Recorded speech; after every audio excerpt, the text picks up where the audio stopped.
Press the bell icon on the YouTube app and never miss another update.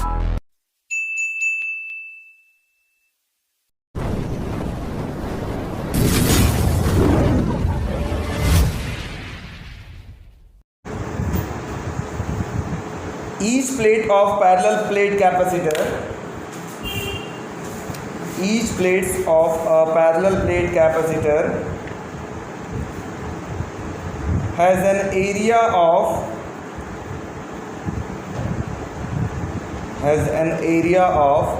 6 centimeter square, 6 centimeter square, and distance between the plate is 2 millimeter. Distance between the plate is 2 millimeter. Full stop. Calculate the capacitance of capacitor.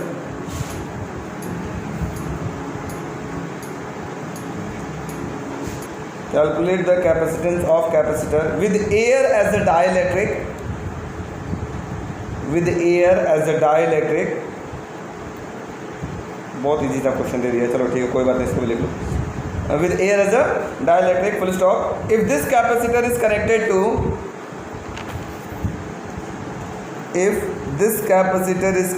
to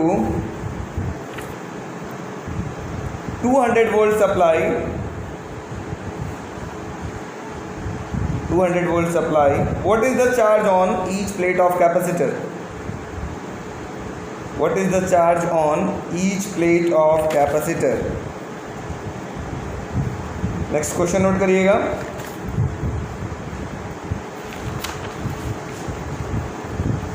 A slab of material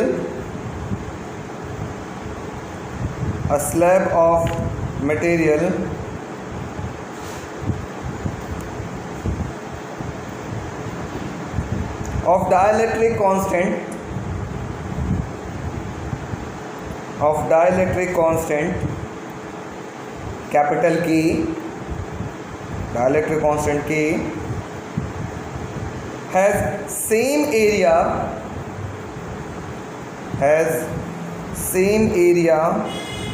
as the plate of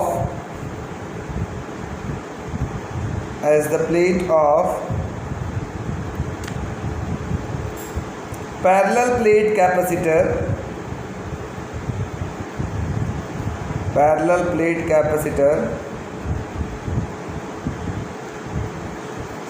but has a thickness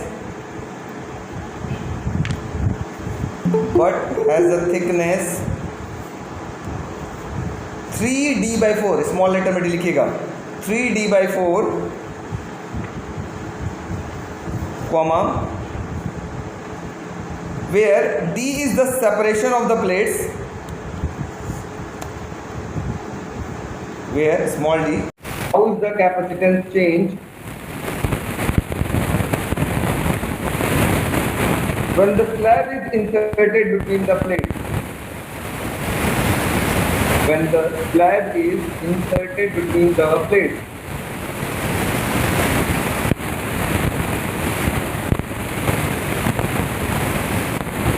ठीक है, एक बड़ा favourite question है, इसको लगाइएगा पहले. Find the equivalent, next question है, बहुत अच्छा क्वेश्चन है ये. नेक्स्ट क्वेश्चन नोट करिएगा, बहुत इंपॉर्टेंट क्वेश्चन है. Find the equivalent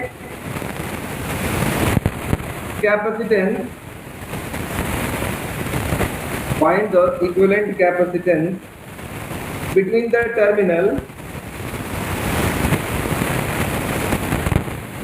terminal capital A and capital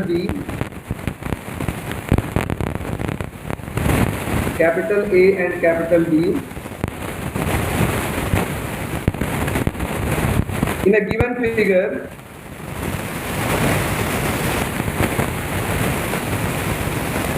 Given that E is equal to 1 microfarad, ये फिगर बना लीजिए.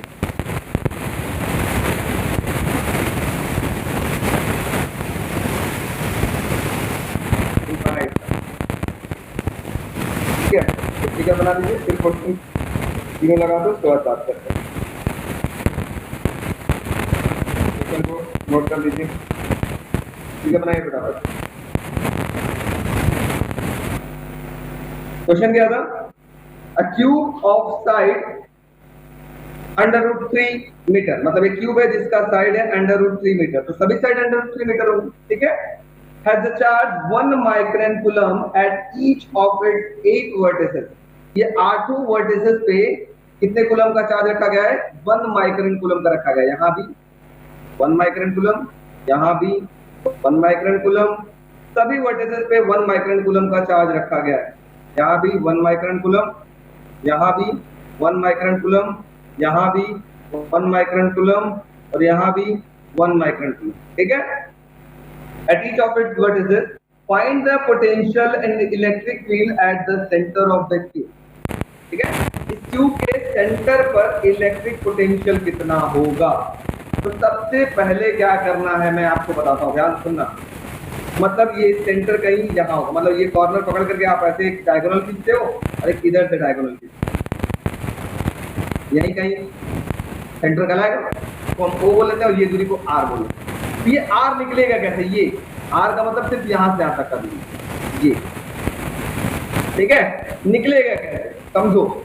मान लो ये क्यूब का एक साइड है, ठीक है। क्यूब का डायगोनल निकालने आप लोग को आता है, डायगोनल का लेंथ।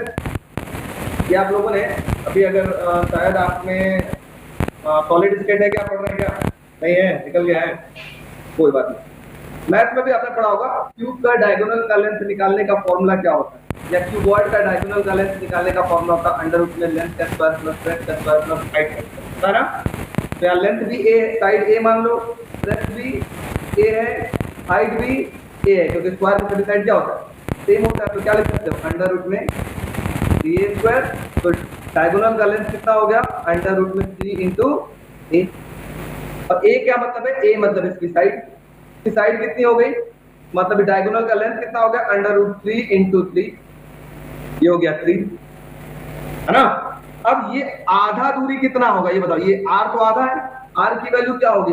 R की वैल्यू होगी डायगोनल का आधा, ठीक है। तो डायगोनल की वैल्यू हो गई 3 और बाई 2, ठीक। ये दूरी कितनी हो गई? 3/2। ये भी दूरी होगी 3/2। यहां से भी दूरी देखोगे तो 3/2, यहां से भी दूरी देखोगे तो 3/2, ये भी दूरी 3/2, ये भी दूरी 3/2, ये भी दूरी 3/2। तो बीचों बीच में है ना, एकदम सेंटर में है, सबसे दूरी क्या होगी? सारे वर्टिसेस से डिस्टेंस इक्वल होगा, तो ठीक है। सबके डिस्टेंस भी इक्वल है और सब पे चार्ज भी बराबर बराबर रखा है, तो सबसे पोटेंशियल भी क्या होगा? बराबर बराबर मिलेगा। तो टोटल पोटेंशियल कितना मिलेगा? 8 वर्टिसेस हैं, तो कितने टोटल पोटेंशियल मिलेंगे? 8 इंटू KQ/R, ठीक है। तो टोटल पोटेंशियल हो जाएगा, वो होगा 8 इंटू KQ/R। ये 8 क्यों लिखा गया समझ में आ रहा है? 8 वर्टिसेस से निकाला जाए, ठीक है। ये हो गया 8 इंटू K की वैल्यू हो गई 9 इंटू 10⁻9 और चार्ज की वैल्यू आपके पास कितना गिवन है? 1 माइक्रोन। माइक्रोन का मतलब 10⁻⁶। और R की वैल्यू कितनी है? 3/2 मीटर में दिया था, तो मीटर में लिख लेते हैं, इसको हो गया 3/2, ठीक है। अब ये 2 ऊपर चला जाएगा, 3 से काटो, 3 3 जा 9 और V की वैल्यू कितना हो गया? 8 2 जा 16 इंटू 3, ठीक है। 8 2 जा 16 इंटू 3 और 10 की पावर कितना हो जाएगा? जल्दी से बोलो बच्चों। 9 - 6, ठीक। मल्टीप्लाई कर लो तो कितना आएगा? 16 3 जा 48 इंटू 10⁻³ वोल्ट आपके पास इलेक्ट्रिक पोटेंशियल होगा। आप समझ आ गए? नोट कर लो फटाफट। अब अगर यही पूछ देता कि इलेक्ट्रिक फील्ड कितना होगा, ये भी पूछ रहा है, हाँ पूछ रहा है क्वेश्चन, बताओ इलेक्ट्रिक फील्ड क्या होगा सेंटर पे, जल्दी बताओ। इलेक्ट्रिक फील्ड इंटेंसिटी कितनी होगी? जल्दी बोलो, कितनी होगी? 0। पूछो क्यों? अगर मान लो यहां से यहां, जहां भी चार्ज प्लस क्यू है, यहां भी, याद करो बार बार बता रहा हूं ये बात, प्लस क्यू है, तो सेंटर पे इलेक्ट्रिक फील्ड कितना मिलेगा? इन दोनों की वजह से कैंसिल हो जाएगा, क्योंकि ये इधर आएगा, ये इधर आएगा, दोनों फील्ड क्या होंगे? इधर से भी वैसे ही दोनों का मिलेगा, है कि नहीं? इसका मतलब सेंटर पे इलेक्ट्रिक फील्ड इंटेंसिटी की वैल्यू कितनी होगी? 0, क्योंकि दोनों एक दूसरे का अपोजिट डायरेक्शन में जाएंगे, जिसकी वजह से क्या होगा? टोटल फील्ड कैंसिल हो जाएगा, तो इलेक्ट्रिक फील्ड इंटेंसिटी की वैल्यू कितनी हो जाएगी? 0। नोट कर लो। अब क्या है क्वेश्चन देखो, Each plate of parallel plate capacitor has an area of 6 centimeter square. Parallel plate capacitor का दोनों का एरिया कितना है? 6 सेंटीमीटर स्क्वायर. यहीं पर कंफ्यूज होते हैं बच्चे. 6 सेंटीमीटर स्क्वायर को मीटर स्क्वायर में चेंज करोगे कितना होगा? ऐसे लिखो 6 सेंटीमीटर इंटू सेंटीमीटर. लिख सकते हो? बहुत सारे बच्चों को नहीं आता, लेकिन उनको बता रहा बायो वालों के लिए. सेंटीमीटर को मीटर में चेंज करोगे तो क्या मिलेगा? 10 की पावर -2 मीटर. और ये भी सेंटीमीटर को मीटर में चेंज करोगे तो क्या मिलेगा? 10 की पावर -2 मीटर. टोटल कितना हो गया? जल्दी बोलो. एरिया कितना हो गया? 6 इंटू 10 की पावर क्या हो गया? -4 मीटर स्क्वायर. ठीक है, इजी है. बस इसके बाद फेल हो गया सब कुछ. और इन दोनों के बीच का डिस्टेंस कितना है? 2 मिलीमीटर. मीटर में चेंज कर लो कितना होगा? 2 इंटू 10 की power -3 metre. Calculate the capacitance. C naught की वैल्यू पूछ रहा है, जल्दी से बताओ कैपेसिटेंस कितना होगा? फॉर्मूला क्या होता है? A epsilon not by D. Very good. A की वैल्यू कितनी है? 6 into 10 to the power -4. Epsilon not की value 8.85 into 10 to the power -12 upon में D की वैल्यू कितनी बच्चों? 2 इंटू 10 की पावर -3. काट लेते हैं, ऊपर एक -1 बचेगा. 2 से काट लिया कितना हो गया? 3. C नॉट की वैल्यू कितनी आ गई? मल्टीप्लाई कर लेते हैं. C नॉट की वैल्यू आ गई आपके पास 5 3 जा 15, 8 3 जा 24, 1 25 और 8 3 जा 24 टू 26.10 की पावर -12. ये है -1 और जोड़ दोगे तो कितना हो जाएगा? -13 फैराड. ठीक है, ये आ गया आपके पास कैपेसिटेंस. इसी में दूसरा कहानी पूछ रहा था. क्या पूछ रहा था? जल्दी बोलो बच्चों. चार्ज कितना होगा अगर 200 वोल्ट सप्लाई से कनेक्ट कर दिया गया? ठीक है, अगर V की वैल्यू 200 वोल्ट कर दिया गया तो चार्ज कितना होगा? Q की वैल्यू कितना होगा? तो हम लोग को पता है Q इक्वल टू क्या होता है? C naught into V. C naught की वैल्यू आई है 26.55 into 10 to the power -13 into V की वैल्यू है 200. 2 से इसके अंदर मल्टीप्लाई कर लेते हैं. कितना आएगा? जल्दी बोलो. 5 2 जा 10, 5 2 जा 10, 1 11, 6 2 जा 12, 1 13 और ये हो गया आपके पास 2 2 जा 4, 1 5 इंटू ये 2 से पावर हटा लेते हैं, ये 2 कैंसिल कर लेते हैं. कितना बचेगा? 10 की पावर कितना जाएगा? -11 कूलम. होना हलवा क्वेश्चन था, नोट कर लो. ये इनफाइनाइट सीरीज का क्वेश्चन है, तो सॉल्व करने का मैं तरीका समझाऊंगा. बहुत सिंपल तरीका है. एक बार पहले कंसंट्रेट करके देखिएगा, लिखने के चक्कर में मत पड़िएगा तो गड़बड़ हो जाएगा. एक क्वेश्चन मैं पूछता हूं, ध्यान से बताओ. समुद्र में कितना पानी है? समुद्र में कितना पानी है बताओ? बहुत. इनफाइनाइट. तुमने तो एक लोटा निकाल ले समुद्र के पानी में, कोई फर्क पड़ेगा क्या? नहीं सर. मतलब इनफाइनाइट तो एक काट के निकाल ले, कोई फर्क पड़ेगा? इनफाइनाइट रहेगा कि नहीं रहेगा? यही कॉन्सेप्ट हम यहाँ यूज करेंगे. इनफाइनाइट है, इनफाइनाइट में एक छोटा सा पार्ट काट के निकाल लेंगे, स्टिल वो क्या कहलाएगा? इनफाइनाइट ही कहलाएगा, है कि नहीं? ध्यान से समझना.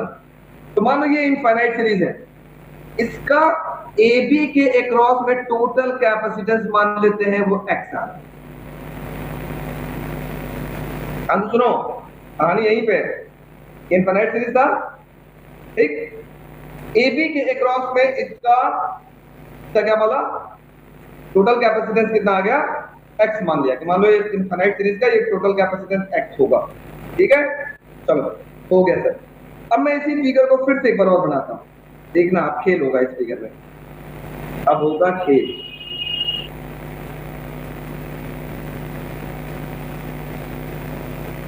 देखना होगा खेल. क्या होगा? खेल. ये क्या था? C. ये क्या था? C. ना बोलते रहना बोल. ये क्या था? C. ये भी C. ये भी C.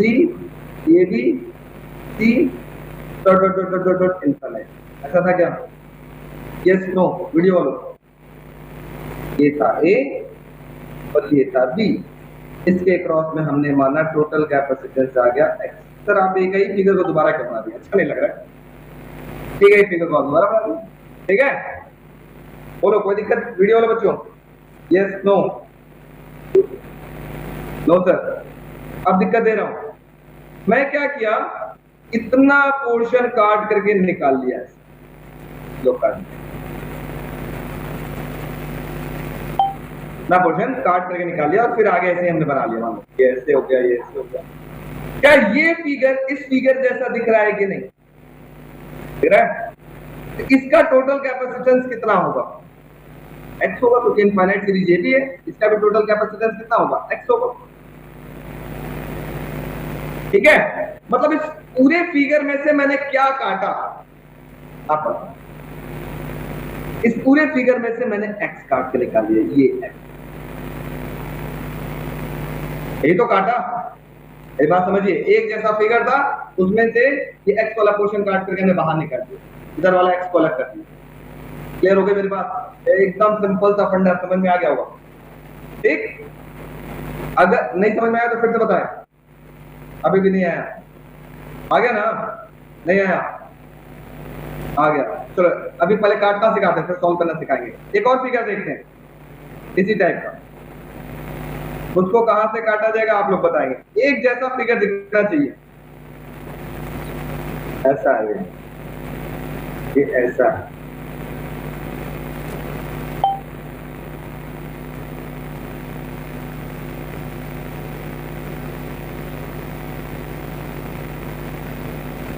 बताओ बच्चों, ये ए, ये बी, ऐसे काटा जाए, कॉन्सेप्ट यही है, ऐसे काटा जाए कि फिगर एकदम सेम सेम दिखाई दे।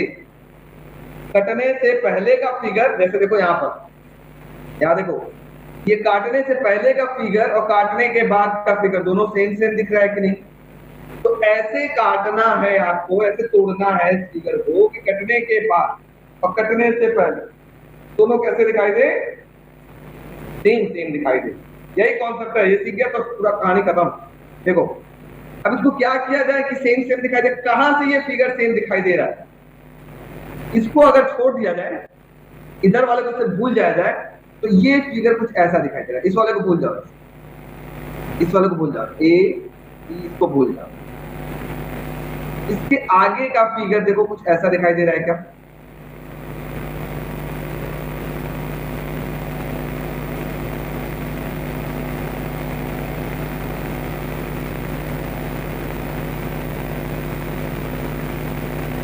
ऐसा दिखाई दे रहा है क्या?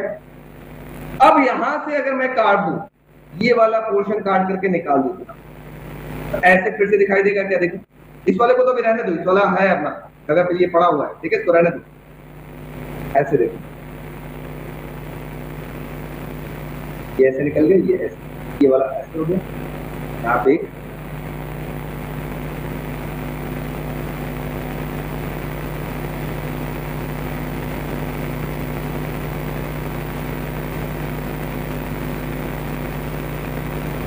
ऐसे चल रहा है ना।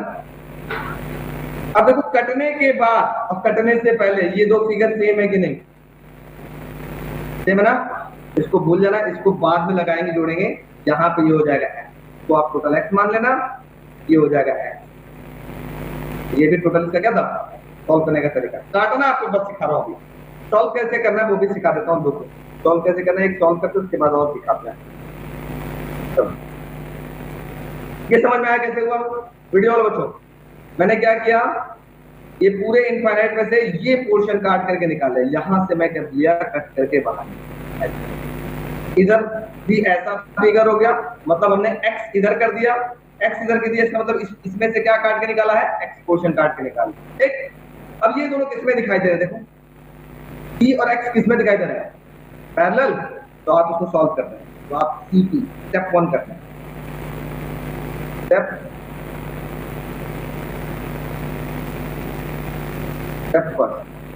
ठीक है। इन दोनों को सॉल्व करोगे सीपी, तो पैरेलल आ गया। पैरेलल का फॉर्मूला क्या होगा? C plus x. अरे जुड़ जाता है, मतलब अगला फिगर आपके पास कुछ ऐसा दिखाई दिया। स्टेप 1 सॉल्व करने के बाद आपके पास फिगर कुछ ऐसा दिखाई दिया। ये टोटल कैपेसिटेंस एक्स था और यहाँ पे आ गया C, ये था, और इन दोनों को जब हमने सॉल्व किया तो क्या मिला यहाँ पर? C प्लस एक्स मिला क्या? अब ये दोनों किसमें दिखाई दे रहे हैं? सीरीज में, और इनका नेट कैपेसिटेंस कितना है? एक्स है, मतलब इसको ऐसे लिखेंगे, ध्यान से देखो, 1 by series CS is equal to 1 by C plus 1 by C plus X. लिख सकते हैं कैसा? और इस CS की वैल्यू कितनी है? एक्स है, तो लिख लेते हैं 1 by X is equal to, LCM ले लेते हैं, एलसीएम लेंगे तो कितना आएगा बच्चों, सी ब्रैकेट में सी प्लस एक्स, इधर आ जाएगा सी प्लस एक्स प्लस सी, ये आ जाएगा। थोड़ा सा सॉल्व करते हैं, सॉल्व करते हैं तो क्या मिलेगा, जल्दी बोलो जल्दी, इधर क्रॉस मल्टीप्लाई करो क्या मिलेगा, C square plus C X is equal to, इधर मिलेगा कितना 2c प्लस एक्स और इंटू एक्स, मिलेगा नहीं मिलेगा, ठीक। अब इसी को आपको क्या करना है, सॉल्व करना है, ठीक है। इसको सॉल्व कैसे करना है, देखो कैसे सॉल्व करना है। t की वैल्यू क्वेश्चन में आपके पास दिया हुआ है, कितना दिया हुआ है मैं बता देता हूँ, 1 माइक्रोन पर, तो जहां जहां c होगा उसकी जगह 1 लिखिए, ये हो गया 1 का square plus 1x is equal to, ये हो जाएगा 2 प्लस एक्स इंटू एक्स, मिलेगा क्या, ठीक है। सॉल्व कर लेते थोड़ा सा, हो जाएगा 1 plus X is equal to 2x plus X square, ठीक है। उधर भेजो सबको, ये हो जाएगा एक्स स्क्वायर प्लस ये हो गया 2x, ये इधर आएगा तो हो जाएगा माइनस का x, और ये इधर आएगा तो क्या होगा माइनस का 1 इक्वल टू 0। और सॉल्व कर लेते हैं, क्या मिलेगा जल्दी बोलो बच्चों, X square plus X minus 1 equal to 0। Siddhacharya rule सबको आता होगा, उम्मीद करते हैं, आता है क्या, नहीं आता। फॉर्मूला क्या होता है, X is equal to minus B plus minus under root में B square minus 4ac upon में 2a, अपॉन में 2a, लिख सकते हैं क्या, नहीं पता है, आता सिद्धाचार्य नहीं, वाह, अच्छा लो बता देते सिद्धाचार्य फॉर्मूला कब लगता है, तो जापान इंडिया का नहीं है, एक फॉर्मूला होता है, देखो ये होता है A X square plus B X plus C equal to 0, ठीक है। तो इस इक्वेशन को कंपेयर करो, ये हो गया एक्स स्क्वायर, देखो X square plus X minus 1 equal to 0, ठीक है। तो एक्स स्क्वायर के आगे जो होगा वो होगा a, एक्स के आगे जो होगा वो होगा b, और जो ये हो गया ये क्या हो गया c। x की वैल्यू पता लगाने के लिए ये फॉर्मूला यूज करते हैं, इसको बोलते हैं सिद्धाचार्य फॉर्मूला।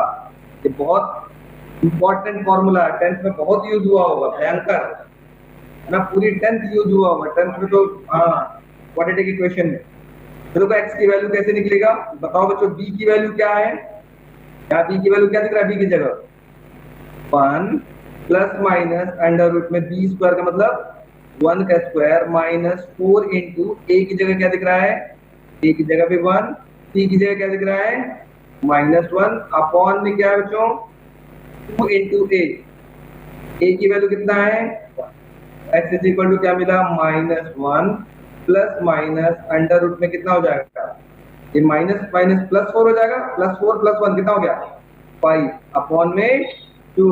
तो आपके पास दो वैल्यू मिलेंगे यहाँ पर, एक जब आप प्लस रखेंगे मतलब x is equal to -1 minus एक बार रख लेते हैं अंडर रूट में 5/2, और एक बार जब प्लस रखेंगे x is equal to -1 plus under root 5/2। अब हम जानते हैं कि अभी भी कैपेसिटेंस नेगेटिव नहीं होता, तो ये वाला आंसर नहीं होगा, आपका नेट कैपेसिटेंस कितना होगा। तो नया ये क्वेश्चन बहुत बार आता है, कि आपको सीरीज वाला उसमें मिलेगा, क्या बोलते हैं इनफाइनाइट सीरीज, इसके बाद जो चक्कर पड़ेगा करंट इलेक्ट्रिसिटी उसमें मिलेगा, भयंकर charges 2 point charges Q1 2 point charges Q1 equal to 10 into 10 to the power -8 coulomb, 10 into 10 to the power -8 coulomb, and Q2 equal to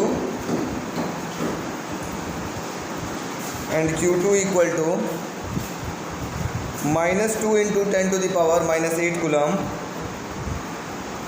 -2 into 10 to the power -8 coulomb are separated by a distance of are separated by a distance of 6 centimeter in air, 6 centimeter in air, full stop. पहला point, find at what distance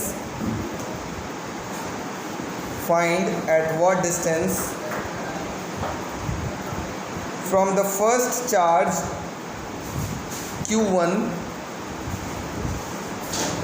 find at what distance from the first charge q1 would the electric potential be zero?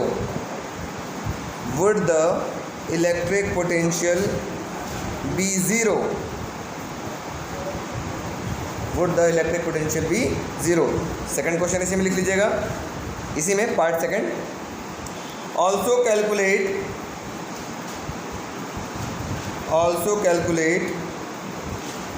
the electrostatic potential energy of the system. Also calculate the electrostatic potential energy of the system. ठीक है, next question note करिए. 3 point charges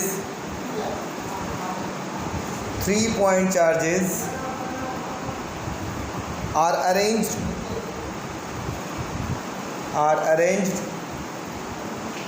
at the three vertices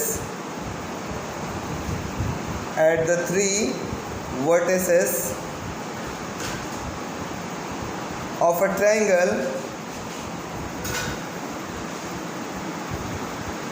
as shown in figure.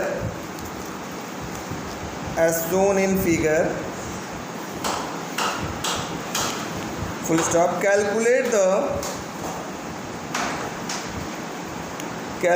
the electrostatic potential energy. Calculate the electrostatic potential energy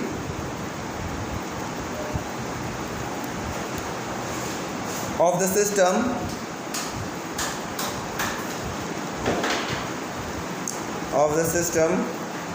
given that Q is equal to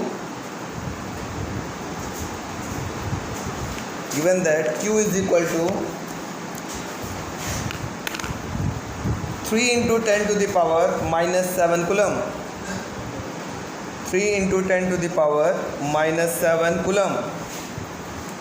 ये figure बना लीजिएगा नीचे. Next question note करिए, ये एक important question है, ये भी बहुत बार बोर्ड में आया हुआ है. When two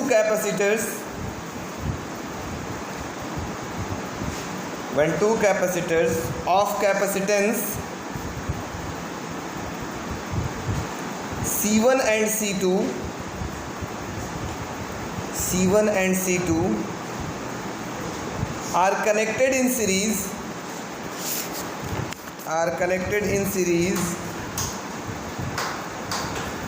the net capacitance is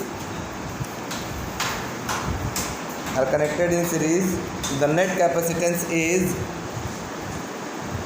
4/3 microfarad mu f. 4/3 mu f microfarad comma mu f microfarad. mu f नहीं समझ रहे हो? समझ गए ना? comma when connected in parallel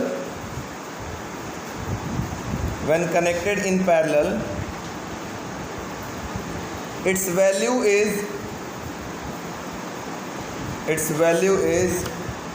6 microfarad.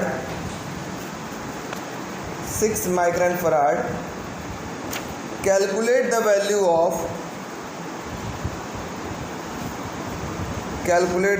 of C1 and C2. Calculate the value of C1 and C2. हो गया? Next question. अच्छा इतना लगा लेते उसका नेक्स्ट पे चलते हैं. ठीक है, तो क्वेश्चन नंबर 1 क्या बोल रहा है, थोड़ा ध्यान देते हैं. स्पीकर को मैं कट कर लेता हूँ, अभी जब ज़रूरत पड़ेगी बना दूँगा. हाँ, आज क्वेश्चन नंबर 1 क्या बोल रहा है, थोड़ा ध्यान देते हैं। देखो बच्चों, हाँ ध्यान से सुनो, अच्छा क्वेश्चन है, आज बात नहीं करना, इंपॉर्टेंट है। 2 पॉइंट चार्जेस, एक Q1 है आपके पास जिसकी वैल्यू कितना गिवन है, Q1 की वैल्यू है 10 × 10⁻⁻8 कूलम एंड Q2 की वैल्यू गिवन है आपके पास -2 × 10⁻⁻8 कूलम। ठीक है, are separated by a distance, इनके बीच की जो दूरी है आर बोल लेते हैं, वो है 6 सेंटीमीटर। मीटर में चेंज कर लेंगे तो आएगा 6 × 10⁻2 मीटर। अब ऐसे देखो, ये हो गया Q1, ये हो गया आपके पास Q2, ठीक है, और इनके बीच की दूरी ये है R। ठीक, अब बोल रहा है क्या, find at what distance from the first charge would the electric potential be 0। मैंने आपको कहानी बताया था, अगर ये चार्ज पॉजिटिव है, दूसरा चार्ज निगेटिव है, तो इलेक्ट्रिक पोटेंशियल 0 कहाँ मिलेगा, इसके बीच में कहीं ना कहीं मिलेगा। तो मैंने माना कि ये एक पॉइंट, इसको A बोल लेते हैं, इसको B बोल लेते हैं और इसको हम बोल लेते हैं C। माना कि C पॉइंट पे इलेक्ट्रिक पोटेंशियल 0 होगा, उसकी दूरी यहाँ से कितना होगा, ये x बोल लेते हैं, और बचा हुआ दूरी कितना होगा, जल्दी बोलो। ये टोटल डिस्टेंस r था और ये x है, तो बचा हुआ दूरी क्या होगा, r - x होगा कि नहीं होगा। मतलब वही एक सेम क्वेश्चन, इससे पहले हम लोग लगा चुके हैं। यहाँ से यहाँ तक का पोटेंशियल और यहाँ से यहाँ तक का पोटेंशियल, दोनों का सम किसके बराबर होगा, 0 के बराबर होगा। तो निकाल लेते हैं, वही VA प्लस VB दोनों का सम किसके बराबर होगा, 0, क्योंकि यहाँ पे हमने माना कि जो C पॉइंट है वहाँ पे इलेक्ट्रिक पोटेंशियल कितनी हो रही है, 0 है। ठीक, तो VA की वैल्यू क्या होगी, ये होगी KQA बाई, ये दूरी यहाँ से यहाँ तक क्या कहलाएगी, x, प्लस B से ये दूरी कितनी कहलाएगी, तो ये कहलाएगा KQB अपॉन में ये दूरी कितनी कहलाएगी, R - x इक्वल टू कितना होगा, 0। बोलो कोई दिक्कत, यस नो बच्चों, वीडियो वालों, बस सॉल्व करना है। सॉल्व में क्या करना है कि हाँ, K कॉमन ले लेना है। QA की वैल्यू क्या है, जल्दी से बोलो, QA बोलो या Q1 बोलो, इसको A बोल लो, इसको B बोल लो, चलो कोई दिक्कत नहीं, इसको A बोल लो, इसको B बोल लो, बोल सकते हो अपनी मर्जी। ठीक है, तो QA की वैल्यू कितना हो गया, 10 × 10⁻8 अपॉन में x प्लस QB की वैल्यू कितनी हो गई, -2, तो प्लस हटा करके इसकी जगह डायरेक्ट क्या लिख लेते हैं, -2 × 10⁻8 अपॉन में r - x, r की वैल्यू कितनी है, 6 × 10⁻2 माइनस का x, ऐसा लिख सकते हैं क्या, इक्वल टू 0 लिख सकते हैं। सॉल्व करना है, सबको आता होगा। इसके एक और इसके, अच्छा एक और काम करो, 10⁻8 भी कॉमन ले लो और सबको नीचे भेज दो, तो क्या बचेगा यहाँ ब्रैकेट में, जल्दी से बताओ आप लोग। तो यहाँ क्या बचेगा, 10/x, यही बचेगा। यहाँ से भी 10⁻8 बाहर निकल चुका, तो क्या बचेगा, 2 अपॉन में, जल्दी बोलो, 6 × 10⁻2 माइनस x इक्वल टू क्या हो जाएगा, 0 हो जाएगा क्या। थोड़ा सा सॉल्व कर लेते हैं, चलो LCM ले लेंगे तो मेरे पास कितना आएगा, जल्दी से बोलो बच्चों, x इंटू ये हो जाएगा आपके पास, इसको 6 ही मान लेते हैं ना, 6 सेंटीमीटर में ही रहने देते हैं, कोई दिक्कत नहीं, डिस्टेंस ही निकालना ना, तो उसको ऐसे भी लिख सकते हो, या चलो 6 × 10⁻2 माइनस x, और ये यहाँ मल्टीप्लाई हो जाएगा, 6 लिख लो तो बड़ा अच्छा रहेगा, सेंटीमीटर में ही सॉल्व करने में थोड़ा आसान रहेगा, बाद में मीटर में चेंज कर लिया जाएगा। चलो रहने देते हैं, ये रहने देते हैं सेंटीमीटर में,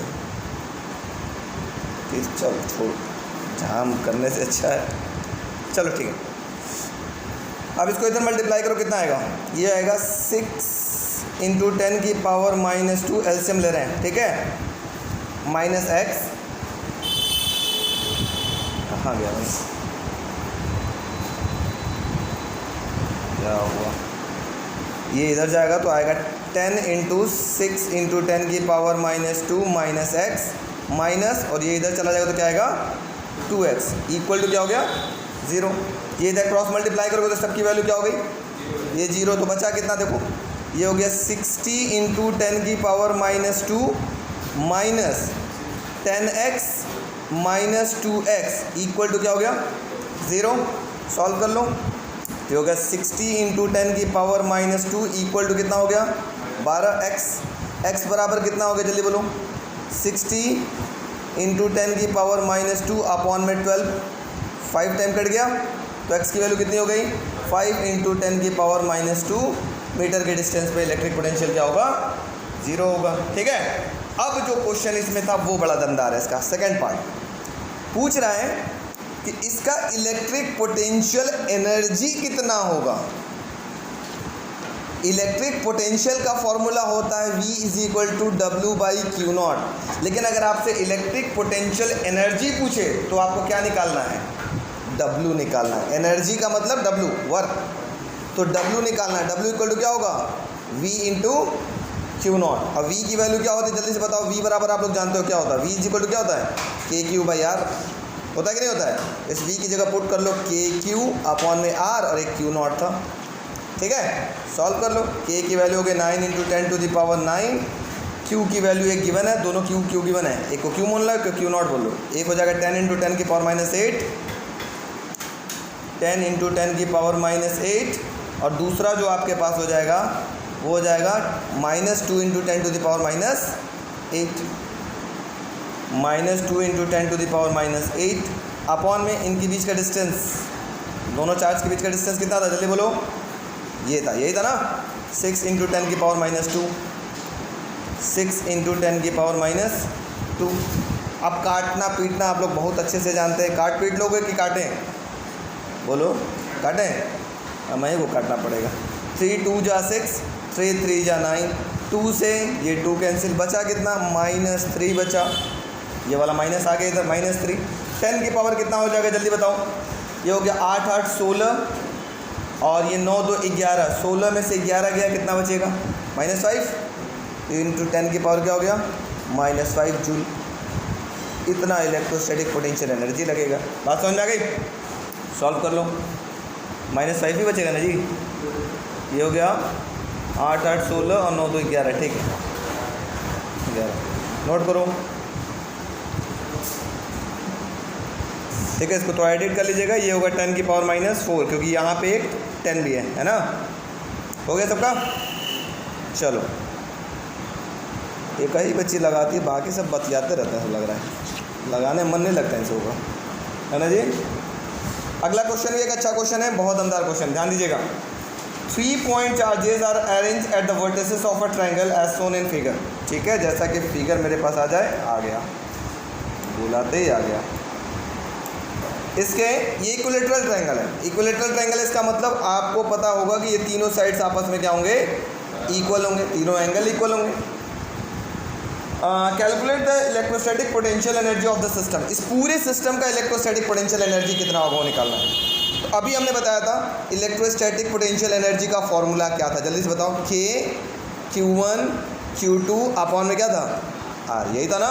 देखो अभी हम लोगों ने निकाला है, कहाँ निकाला था, ये देखो K, यहाँ देखो K Q1 Q2 upon R, है कि नहीं।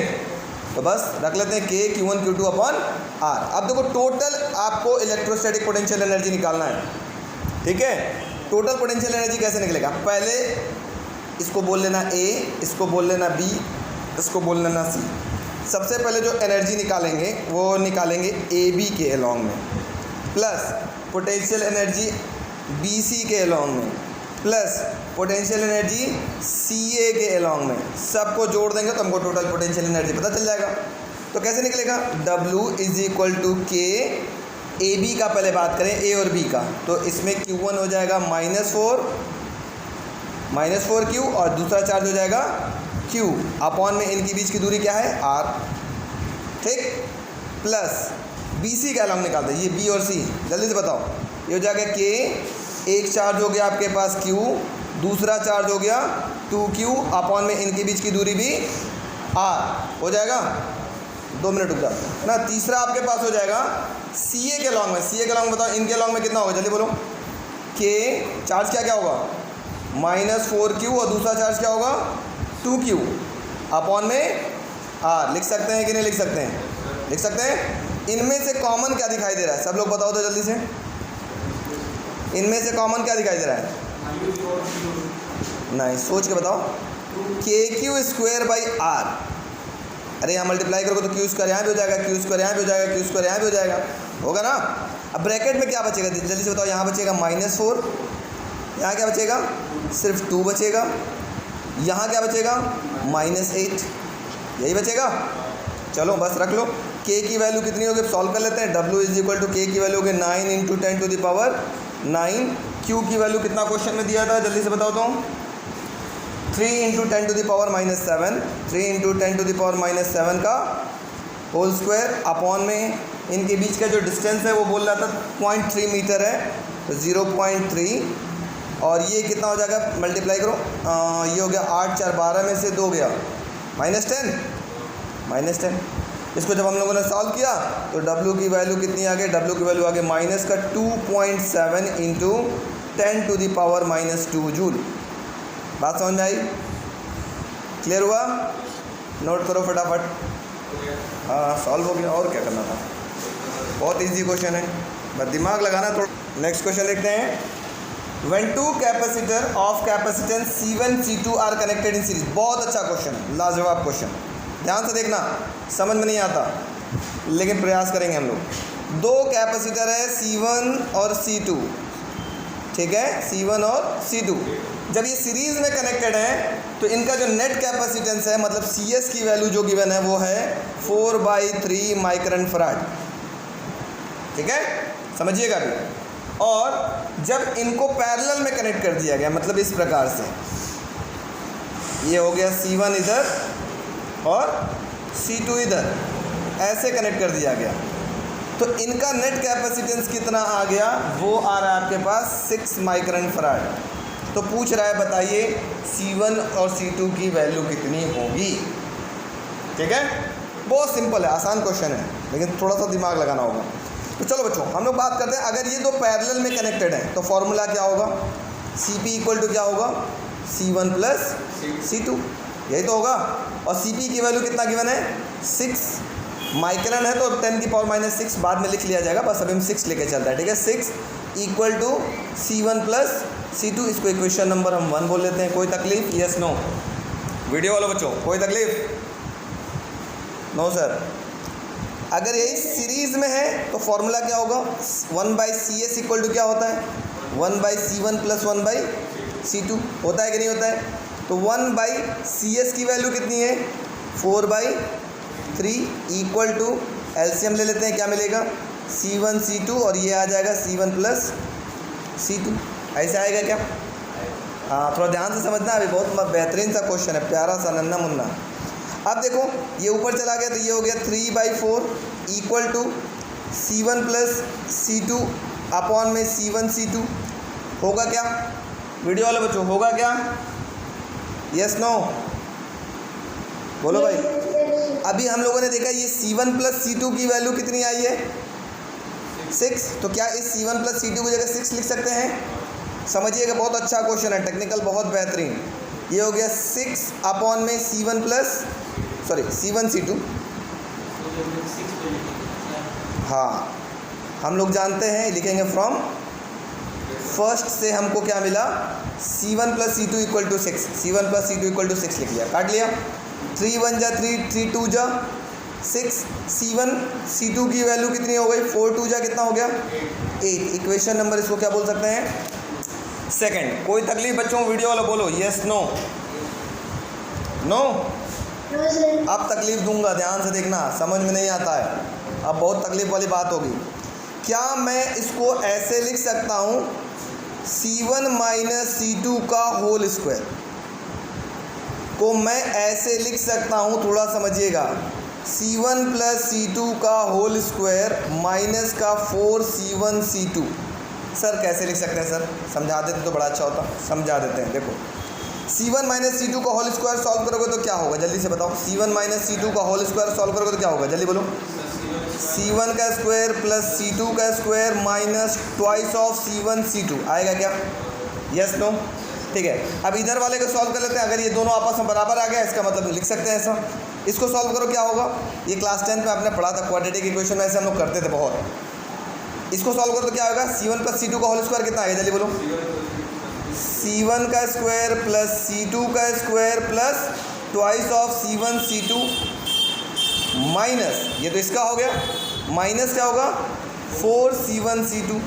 सॉल्व करोगे तो क्या मिलेगा, C1 का स्क्वायर प्लस C2 का square 2C1 C2 minus 4C1 C2, क्या बचेगा माइनस का 2c1c2।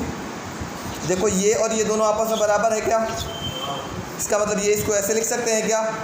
यही चीज़ आपको याद रखना पड़ेगा। एग्ज़ाम में यही आप नहीं कर पाते और सब के सब बच्चे फंसते हैं। आज तक हमने एग्ज़ाम में दिया है, मुझे याद है, कोई बच्चा पूरा ही लगा के नहीं दिया है क्वेश्चन।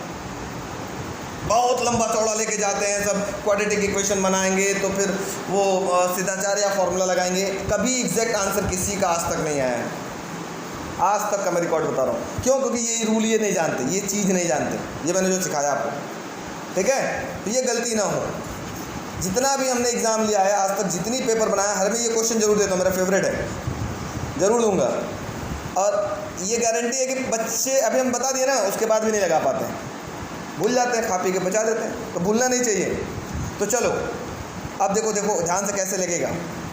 C1 माइनस C2 का whole square equal to C1 plus C2 की वैल्यू कितनी आई बच्चों? ऊपर देखो 6, तो इसको लिख लो। हाँ, वेरी गुड। 6 का होल स्क्वायर माइनस 4, और C1 C2 की जगह क्या लिख सकते हैं? 8 लिख सकते हैं क्या? तो जल्दी से बताओ, C1 माइनस C2 का होल स्क्वायर इक्वल टू कितना हो गया? 36 माइनस 16, सॉरी 36 माइनस 32, कितना बचेगा? 4 बचेगा क्या? आप इसको ऐसे लिख सकते हो क्या? C1 माइनस C2 का होल स्क्वायर इक्वल टू, इधर लिख सकते हैं 2 का स्क्वायर, लिख सकते हैं ना? तो अगर पावर सेम है तो अंदर की वैल्यू भी क्या होती है? बराबर। तो मतलब C1 माइनस C2 बराबर कितना हो गया? 2। इक्वेशन नंबर 3 बोल लेते हैं, ठीक है? अब सॉल्व करना आसान हो गया। कैसे सॉल्व होगा? Solving equation first and third. First क्या था? C1 plus C2 equal to 6, ऊपर देखो, C1 plus C2 equal to 6। और थर्ड इक्वेशन क्या था? C1 minus C2 equal to 2। अब इसको सॉल्व करना आसान है कि नहीं? दोनों को जोड़ देंगे तो ये कैंसिल हो गया, क्या बचा? Twice of C1 equal to हो गया 8, C1 बराबर कितना हो गया? 4। मतलब C1 इक्वल टू हो गया 4 माइक्रोन फराड। जब C1 मिल गया तो C2 निकालना तो कितना है? आसान है। तो लिखना फ्रॉम फर्स्ट या सेकंड, किसी भी क्वेश्चन में पुट कर लो, किसी भी में। फ्रॉम हम फर्स्ट में लिख लेते हैं। फ्रॉम फर्स्ट वी गेट, क्या मिलेगा? फर्स्ट में क्या था, जल्दी बोलो? ये था C1 plus C2 equal to था 6, C1 की जगह क्या रख लें? 4 plus C2 equal to 6। C2 की वैल्यू कितनी हो जाएगी? 2 माइक्रोन फराड। तो C1 और C2 की वैल्यू एकदम आसानी से निकल गई, सिद्धाचार्य की ज़रूरत ही नहीं पड़ी। समझ में आया? चलो नोट कर लो, ये बहुत तगड़ा क्वेश्चन है, बहुत सारे बच्चे फंसते हैं। कहाँ फंसते हैं मैंने आपको सिखा दिया। चलो कोई बात नहीं, क्वेश्चन नोट करो बच्चों। क्वेश्चन है, पहला question, find the capacitance of a system, find the capacitance of a system of 3 parallel plates, of 3 parallel plates, each of area A meter square, capital A meter square, each of area capital A meter square, separated by a distance, separated by a distance d1 and d2 meter respectively, d1 and d2 meter respectively, full stop. The space between them,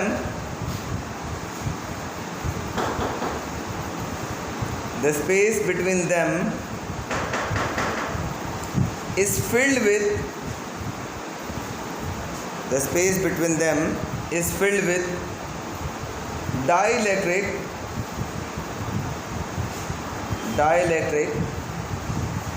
of relative dielectric constant,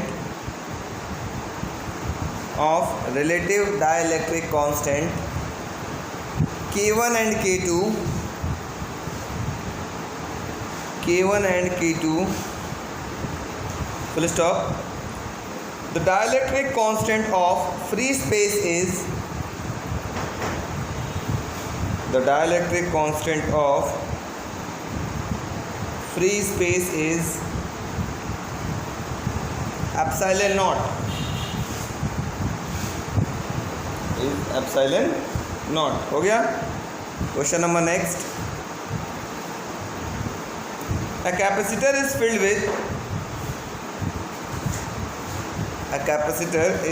with two dielectrics TWO2. A capacitor is filled with two dielectrics of same dimension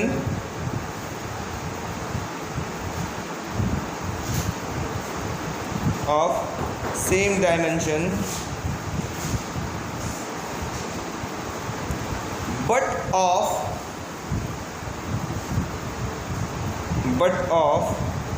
dielectric constant 2 and 3 respectively. Find the ratio of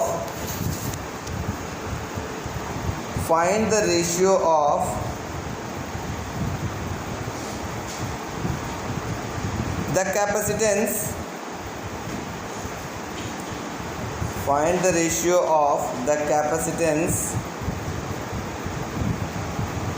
in two arrangement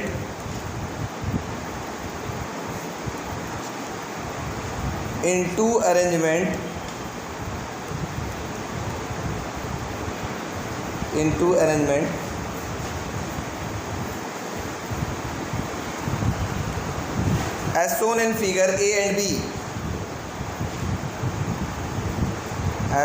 figure A and B.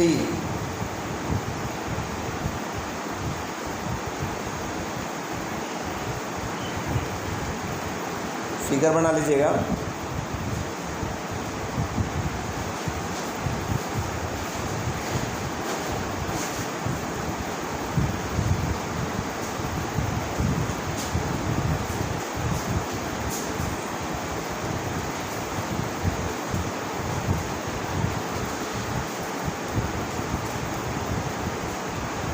ठीक है, इसका नाम रखा गया है C1, इसका नाम C2, इसका नाम C3 और इसका नाम C4। ये फिगर बना लीजिए।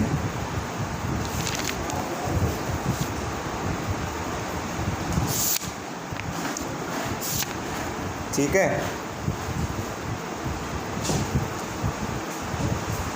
एक और क्वेश्चन नोट कर लीजिएगा।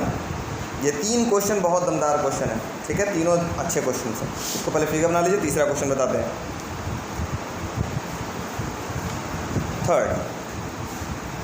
थर्ड का भी फिगर गिवन है, लिखिएगा इन फिगर। इसका भी फिगर गिवन है, मैं यहाँ बना लेता हूँ इसका figure. In figure x, y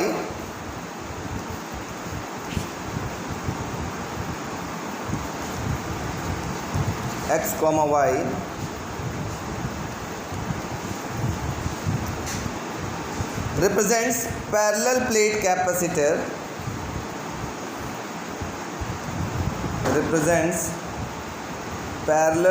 capacitor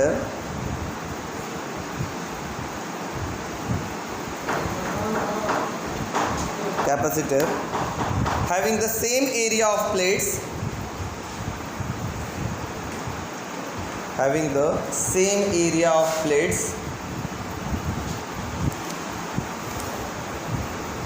and same distance of separation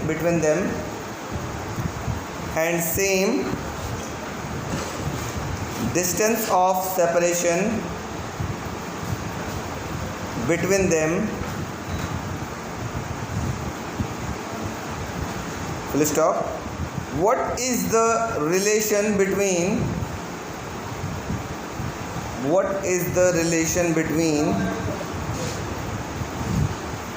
the energy stored in the capacitors?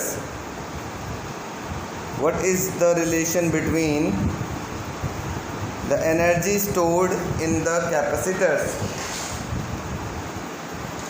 ठीक है, ये 3 क्वेश्चन हैं, तीनों अपने आप में बहुत दमदार क्वेश्चन है। ठीक है, तीनों क्वेश्चन को देखते हैं। क्वेश्चन नंबर 1 चलते हैं, ठीक। हाँ, फिगर बना लीजिए इसका। वेरी गुड, बहुत अच्छे बच्चे। Find the capacitance of system of 3 parallel plate each of area A metre square separated by distance d1 and d2। मतलब 3 पैरेलल प्लेट्स हैं ऐसे, मान लो 1 2 और ये तीनों एक दूसरे के पैरेलल हैं, ठीक है। इन तीनों प्लेट्स की एरिया क्या है, a, ठीक। इनके बीच की जो सेपरेशन क्या है, इनके बीच की जो सेपरेशन है वो है d1 और दूसरे के बीच की सेपरेशन है वो कितनी है, d2, ठीक है। d1 and d2 filled with the dielectric of dielectric constant. मतलब इसके अंदर एक डाइलेक्ट्रिक भरा गया, तो ध्यान से देखिएगा, इसके अंदर एक डाइलेक्ट्रिक भरा गया जिसका डाइलेक्ट्रिक कांस्टेंट K1 है, और दूसरे वाले के अंदर एक डाइलेक्ट्रिक भरा गया जिसकी डाइलेक्ट्रिक की वैल्यू कितनी है, K2 है, ठीक है। तो पूछ रहा है क्या, कहा गया फाइंड द कैपेसिटेंस, इसका नेट कैपेसिटेंस कितना होगा। तो पहले दिमाग में ये बताओ ये सीरीज़ में है कि पैरेलल में। ऐसा क्वेश्चन मैंने बताया था पढ़ाते समय भी, तो मैंने बताया था ये प्लेट को, हाँ सीरीज़ में ये प्लेट पॉजिटिव होगा तो ये क्या होगा आपके पास, नेगेटिव। जब ये नेगेटिव है तो ये कैसा होगा, पॉजिटिव, है ना। एक का नेगेटिव दूसरे के अगर पॉजिटिव से कनेक्टेड है तो ये कैसा कनेक्शन कहलाएगा, सीरीज कॉम्बिनेशन कहलाएगा, ठीक है। इस कैपेसिटर को आप C1 बोल लेना और दूसरे वाले को C2 बोल लेना, ठीक है। अब मुझे बताओ, मैं जानना चाहता हूँ, देखता हूँ कौन बच्चा बता लेगा। अगर ये एक कैपेसिटर है, इसके अंदर पूरे तरीके से डाइलेक्ट्रिक भरा है, तो इसका कैपेसिटेंस का फॉर्मूला क्या आएगा, वही K टाइम्स ऑफ C0 होता है या क्या होता है, K A epsilon not by D, यही होता है ना। नहीं पता है, भूल गया तुम लोग, बच गया, ठीक है। तो मैं क्या करता हूँ, ध्यान से देखता हूँ, तो इसके अंदर में फुल्ली डाइलेक्ट्रिक्स भरी करी है, तो C1 की वैल्यू कितनी आएगी, जल्दी से बताओ। C1 की वैल्यू क्या आएगी, K1, हाँ वेरी गुड, A, क्योंकि एरिया ऑफ प्लेट A है, एप्सिलॉन नॉट, और इनके बीच का डिस्टेंस कितना है, D1 है, कोई तकलीफ। C2 की वैल्यू कितनी आएगी, जल्दी से बताओ। ये C2 की वैल्यू कितनी आएगी, K2, area of plate A है, एप्सिलॉन नॉट, अपॉन में डिस्टेंस कितना है, D2 है। कोई दिक्कत बच्चों, वीडियो वालों यहाँ तक जल्दी बोलो, यस नो। अब C1 C2 किस में कनेक्टेड है, सीरीज में, तो लिखेंगे since C1 and C2 are connected in series, are connected in series. अगर ये सीरीज में कनेक्टेड है तो फॉर्मूला हो जाएगा 1/CS इक्वल टू क्या होगा, 1/C1 प्लस 1/C2, हो जाएगा कि नहीं होगा। तो ठीक है, सॉल्व कर लेते हैं। 1/CS इज इक्वल टू 1/, थोड़ा ध्यान से देखना, C1 की जगह क्या लिखेंगे, K1A epsilon not by D1, लिख सकते हैं क्या ऐसा। C2 की जगह क्या लिखेंगे, जल्दी से बोलो, K2A epsilon not by D2। नहीं समझ में आ रहा है, जल्दी बोलो, आ रहा है कि नहीं आ रहा है, तो फटाफट बोला करो लोग, वीडियो वाले बच्चे बोल नहीं रहे, सब सोए हैं, सब लग रहा है। चलो 1/CS इज इक्वल टू, अब ये D1 ऊपर चला जाएगा, D1 ऊपर गया, नीचे क्या बचा, K1A एप्सिलॉन नॉट, यही तो बचेगा, प्लस ये D2 यहाँ भी क्या होगा, ऊपर चला जाएगा, तो होगा D2 अपॉन में K2A एप्सिलॉन नॉट, हो जाएगा वीडियो वाले बच्चों, यस नो, जल्दी बोलो।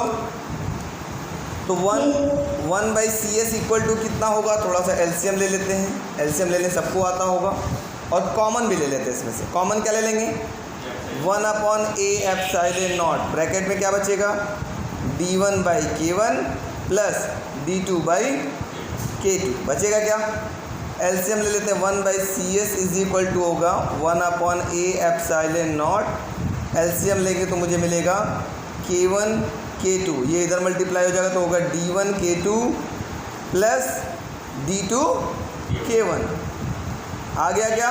अब CS की वैल्यू कितना आएगा, पलट दो, CS की वैल्यू ये ऊपर गया तो ये सब ऊपर चला जाएगा, जो नीचे है वो ऊपर चला जाएगा, तो क्या बचेगा आपके पास, ये हो जाएगा A एप्सिलॉन नॉट, और ये हो जाएगा, ये भी रिवर्स हो जाएगा, तो ऊपर कितना हो जाएगा, K1 K2 होल अपॉन में D1K2 प्लस D2 K1, ये आपके पास क्या हो गया, नेट कैपेसिटेंस हो गया, ये आंसर हो गया।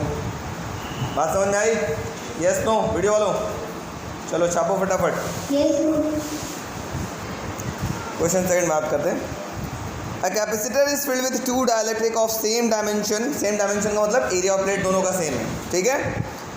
But of dielectric constant K1 की वैल्यू मान लो 2 है और K2 की वैल्यू कितनी है, 3 है respectively. Find the ratio of capacitance in the two arrangement, ये दो अरेंजमेंट का जो नेट कैपेसिटेंस आएगा उनकी रेशियो निकालना है, ठीक है। दोनों का पहले नेट कैपेसिटेंस निकालेंगे अलग अलग, फिर उन दोनों को डिवाइड करके रेशियो निकालेंगे। मतलब क्या है, फिगर देखते हैं, ये आ गया फिगर, ठीक है। मैं ऐसा करता हूँ, इस फिगर को इधर रख लेता हूँ, आप थोड़ा समझना, इस फिगर को थोड़ा ऊपर बुला लेता हूँ। चलो भाई, अब बच्चों ध्यान देना, मैं बीच में खींचता हूँ लाइन समझाने की। अब जल्दी से बताओ यहाँ पर C1 की वैल्यू कितनी होगी, आप लोग बताओ जल्दी से, वीडियो वाले बच्चों, C1 की वैल्यू कितनी होगी, ये वाला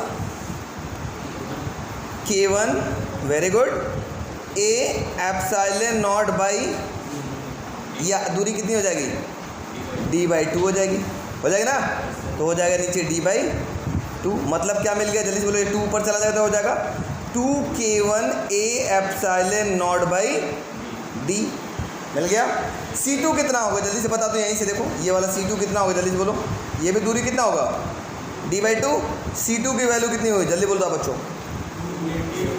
हाँ, ये होगा K2 A epsilon not by, और ये दूरी क्या हो गया, फिर से D/2 हो गया।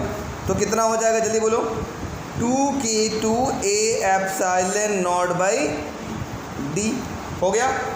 अब ये दोनों किस में कनेक्टेड है, सीरीज में या पैरेलल में, देखो ध्यान से। ये प्लेट, अगर 3 प्लेट एक लगातार रखा हुआ तो ये सीरीज कहलाता है, मतलब ये प्लेट पॉजिटिव है अगर मानते हैं, तो दूसरा कैसा होगा, नेगेटिव होगा, तो तीसरा कैसा होगा, पॉजिटिव होगा। ये किस में कहलाएगा, सीरीज में, ठीक है। अब समझना बच्चों, बहुत आसान है। सीरीज में है तो मैं यहाँ पे CS निकालूंगा। CS का मतलब वही 1/CS इक्वल टू होगा 1/C1 प्लस 1/C2 निकालूंगा, ठीक है। चलो निकाल लेते हैं, उसके बाद इधर वाले बात करते हैं, दूसरी फिगर बाद में बात करते हैं, पहले C1 C2 निकाल लेते हैं। देखो तो 1/CS की वैल्यू कितनी होगी, 1/C1 है ना, 1/C1, C1 की वैल्यू क्या है, 2K1 A epsilon not by D plus, जल्दी से इसका बताओ, 1/C2 की वैल्यू कितनी होगी, 2K2 A epsilon not by D, ठीक है।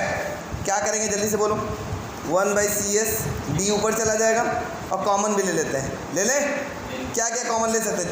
एक काम कर रहा हूँ, देखो D को ऊपर भेज रहा हूँ और कॉमन भी ले रहा हूँ, तो कैसे कॉमन लूँगा, जल्दी बोलो, क्या कॉमन ले आएगा, D में twice of A epsilon not, common ले आ सकता है क्या, एक स्टेप नहीं जानो तुम लोग को ले नहीं, कुछ बच्चे नहीं समझ पाएंगे ना, कहेंगे क्या हो रहा है। चलो D को ऊपर पहले भेज दो, ये होगा 2K1 A epsilon not plus, ये भी D को ऊपर भेज दो, D में 2K2 A एप्सिलॉन नॉट। अब कॉमन क्या दिख रहा है, जल्दी से बताओ, जल्दी से बचाओ बच्चों, कॉमन क्या दिख रहा है, D में 2A एप्सिलॉन नॉट कॉमन दिख रहा है, क्या बचेगा, 1/K1 प्लस 1/K2, यही तो बचेगा। सॉल्व कर लेते हैं। 1/CS की वैल्यू कितनी मिल गई बच्चों, जल्दी से बोलो, बोलो जल्दी, कितना मिलेगा, 2A एप्सिलॉन नॉट, LCM लोगों तो क्या मिलेगा, K1 K2, और यहाँ क्या होगा, K1 प्लस K2। सॉल्व करने आता ना। अब अरे K2 प्लस K1 लिखो या K1 प्लस K2 लिखो, बात तो वही है।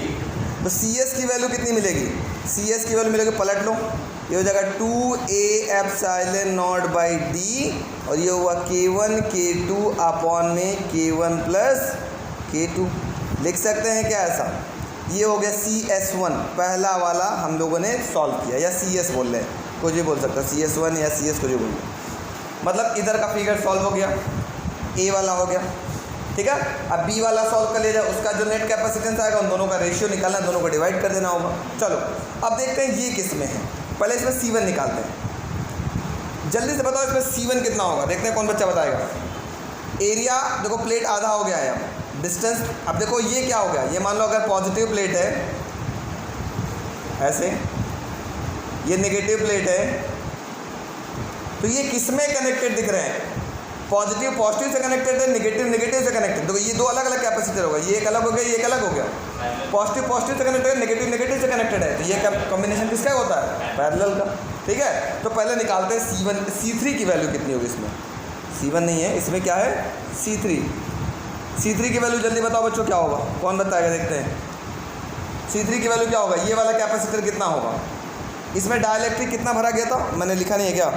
इसमें डाइलेक्ट्रिक K1 भरा गया था और इसमें डाइलेक्ट्रिक K2 भरा गया था। जल्दी से बताओ कितना होगा?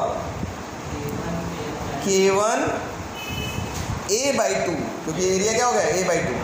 A/2 epsilon not by distance कितना हो जाएगा? जल्दी बोलो, इनके बीच का डिस्टेंस कितना है? D है। तो सॉल्व कर लोगे तो क्या मिलेगा? K1 A epsilon not by 2D, ये 2 नीचे आ जाएगा। ठीक, अब बताओ C4 कितना होगा? जल्दी से देखते हैं कौन बच्चा बता लेगा।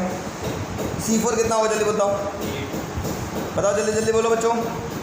K2 एरिया ऑफ प्लेट आधा हो गया है, ये भी होगा A/2 एप्सिलॉन नॉट, और इन दोनों प्लेट के बीच का दूरी क्या है? फिर से D ही है। ये दूरी कितनी है? D है, तो नीचे D लिख लेते हैं। तो फॉर्मूला फिर से क्या होगा? जल्दी बोलो। K2 जल्दी बोलो, A एप्सिलॉन नॉट अपॉन में 2D हो गया। अब ये दोनों किस में कनेक्टेड हैं? जल्दी से बताओ। पैरेलल में कनेक्टेड है, तो पैरेलल का फॉर्मूला क्या होता है? CP इज इक्वल टू क्या होगा? C3 प्लस C4, ये तो डायरेक्ट जुड़ जाएगा। ठीक है, तो सॉल्व कर लेते हैं। CP is equal to C3 की वैल्यू कितनी आई बच्चों? C3 की वैल्यू आई है K1 A epsilon not by 2D plus C4 की वैल्यू कितनी आई है? K2 A epsilon not by 2D। इनमें से कॉमन क्या ले लेंगे? जल्दी से बोलो। Very good, A epsilon not by 2D common ले लेंगे, तो ब्रैकेट में क्या बचेगा? K1 plus K2। ये हो गया इक्वेशन नंबर, इसको 1 बोलना था, इसको इक्वेशन नंबर हम क्या बोल लेते हैं? 2। अच्छा नहीं, 1 तो नीचे वाले को बोल लेते हैं ना, 1। ठीक है, बोल लिया। अब क्या करना है? सॉल्व करना है, इन रो का रेशियो निकालना है ना। तो क्या करेंगे? डिवाइडिंग, हाँ डिवाइडिंग इक्वेशन 1/2 वी गेट, दोनों को हम डिवाइड करेंगे तो हमें क्या मिलेगा? CS1 अपॉन में CP। CS1 की वैल्यू कितनी है?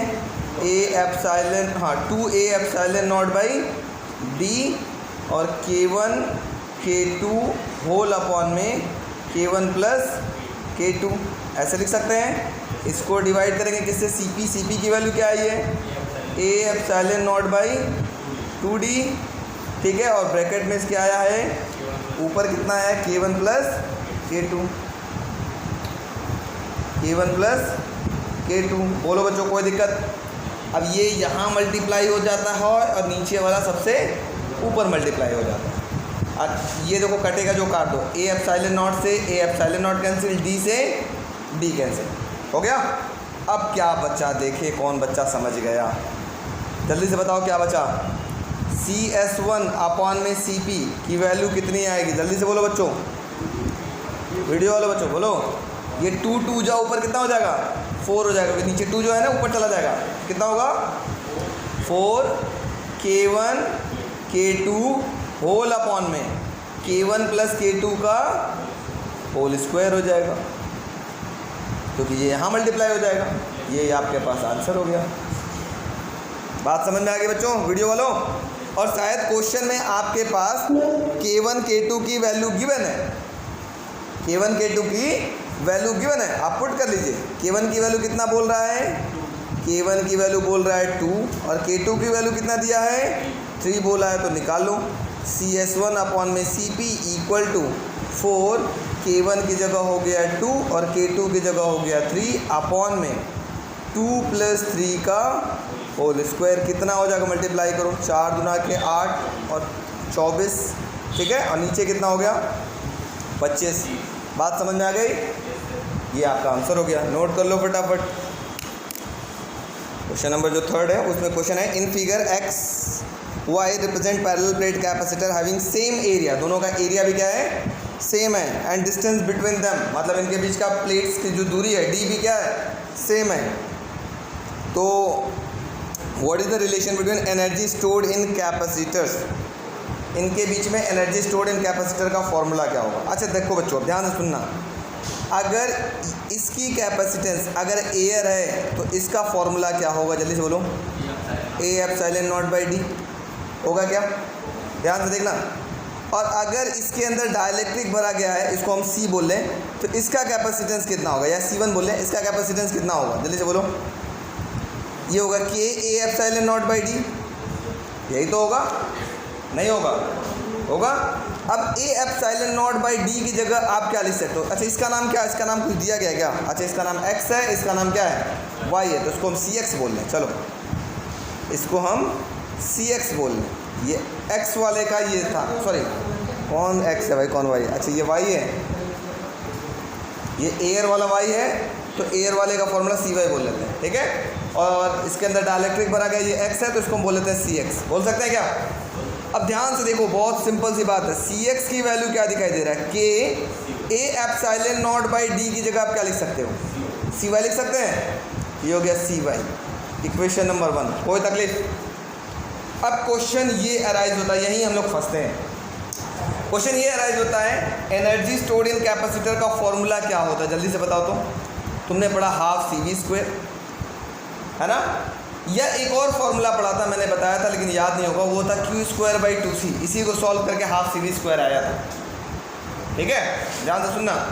तो अब इन दोनों में से कौन सा फॉर्मूला यूज़ करेंगे सर, समझ में नहीं आ रहा है, तो एक बात याद रखना, सीरीज़ में क्या सेम होता है, चार्ज सेम होता है, तो जो सेम होता है वही वाला फॉर्मूला यूज़ करेंगे, चार्ज, तो चार्ज वाला फॉर्मूला क्या दिखाई दे रहा है, ये, तो ये फॉर्मूला यूज़ करेंगे, मतलब ऐसे, मतलब ऐसे कर लिया जाए, UX बोल ले, UX का मतलब x वाले का एनर्जी स्टोर्ड इन कैपेसिटर का फॉर्मूला क्या हो जाएगा, दोनों में चार्ज सेम है, Q है, तो जाएगा Q² अपॉन में ट्वाइस ऑफ, इसका नाम CX रख लेते हैं, देख सकते हैं।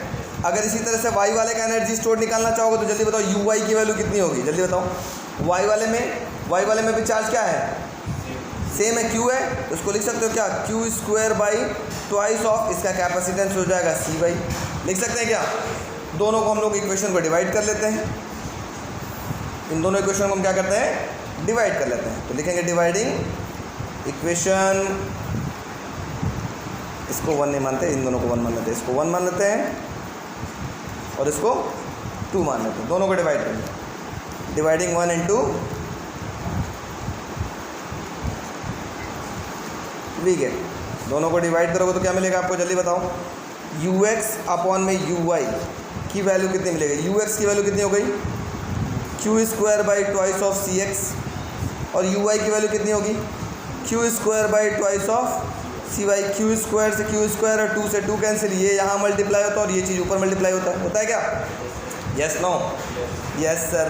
तो चलो जल्दी से बोलो, UX अपॉन में UY की वैल्यू कितनी हो गई, CY/CX, हो गया क्या। अब जल्दी से बताओ, इस CX की जगह आप क्या लिख सकते हो, K टाइम्स ऑफ CY लिख सकते हो क्या, लिख सकते हो ना, CX की जगह, तो जहाँ CX है उसकी जगह क्या लिखो, थोड़ा सा सॉल्व कर लेते हैं, नीचे लाते हैं, UX अपॉन में UY is equal to CX की जगह क्या लिखोगे, जल्दी बोलो, K टाइम्स ऑफ CY, लिख सकते हैं, CY से CY कैंसिल, K की वैल्यू क्वेश्चन में कितना गिवन था, 6, बस रख दो, आंसर आ गया आपके पास। K की जगह आपने 6 रखा तो क्या मिलेगा, K की वैल्यू 6 रखा तो क्या मिलेगा, UX अपॉन में UY इक्वल टू 1/6, और UX इज इक्वल टू क्या हो जाएगा आपके पास, आंसर हो जाएगा UX इज इक्वल टू होगा 1/6 टाइम्स ऑफ UY, ये आपके पास आंसर हो गया, ठीक है, बहुत सिंपल था, बस ये concept use. Long answer type का क्वेश्चन कुछ इस प्रकार है, देख लेते हैं क्या क्या पूछा गया है अभी तक। ब्रीफली एक्सप्लेन